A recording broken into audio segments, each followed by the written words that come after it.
ഛത്തീസ്ഗഡിൽ കന്യാസ്ത്രീകളെ അന്യായമായി തുറങ്കലടിച്ചതിൽ പ്രതിഷേധിച്ച് കാരക്കുന്ന് സെന്റ് മേരീസ് കത്തോലിക്ക പള്ളിയുടെ ആഭിമുഖ്യത്തിൽ വായ മൂടിക്കെട്ടി പ്രതിഷേധ റാലി സംഘടിപ്പിച്ചു.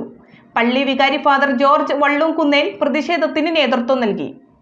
കന്യാസ്ത്രീകൾക്ക് നേരെ നടന്ന അതിക്രമങ്ങളിലും അവരെ അന്യായമായി തുറങ്കലടച്ചതിലും പ്രതിഷേധിച്ച് കേസ് റദ്ദാക്കണമെന്നാവശ്യപ്പെട്ടുകൊണ്ടാണ് കാരക്കുന്നം മേരീസ് കത്തോലിക്ക പള്ളിയുടെ എല്ലാ സംഘടനകളുടെയും നേതൃത്വത്തിൽ വായ മൂടിക്കെട്ടി പ്രതിഷേധിച്ചത്. പ്രതിഷേധ റാലിക്ക് വികാരി ഫാദർ ജോർജ് വള്ളംകുന്നേൽ നേതൃത്വം നൽകി. വിവിധ ഭാഗങ്ങളിൽ ക്രൈസ്തവ സമൂഹത്തെ അക്രമത്തിന്റെ നടപടികളിൽ നിന്നും പിന്മാറണമെന്ന് ആവശ്യപ്പെട്ടുകൊണ്ട് കാരക്കുളം സെന്റ് മേരീസ് കത്തോലിക്ക പള്ളിയുടെയും ഭക്തസംഘങ്ങളുടെയും ആഭിമുഖ്യത്തിലുള്ള പ്രതിഷേധ റാലിയാണ് ഈ വാഹനത്തിന്റെ വിട്ടുപിന്നാലെ ഈ വഴിപാടിലൂടെ കടന്നുവരുന്നത്. ഛത്തീസ്ഗഡിൽ ബഹിരംഗ പ്രവർത്തകർ വിചാരണ ചെയ്യുന്നു.